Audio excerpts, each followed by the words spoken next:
এখনকার যে ধর্মগুরুরা কী করছেন, আপনাকে যে কোনো উপায়ে সমাজ থেকে দূরে নিয়ে গিয়ে শুধু বলে দিচ্ছেন যে তুমি শুধুমাত্র ভগবান ছাড়া আর কাউকে কিছু পূজা করার দরকার নেই, কাউকে মানারও দরকার নেই, ভগবানকে মানলেই সব হয়ে যাবে।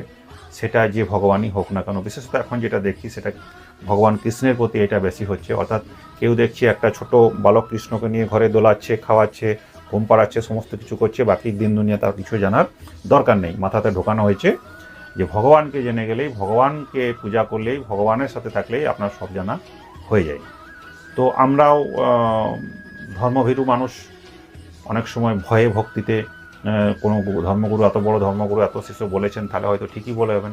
অতএব ভগবানকে জানি না জানি, তার সম্বন্ধে বুঝি না জানি, যাই বা করি, অতএব বলেছেন মানে ঠিক আছে, বাবারই অনেক বড় গুরুদেব বলে দিয়েছেন আমাকে, অতএব ভগবান ছাড়া আমার কাছে আর কেউ নেই। সেই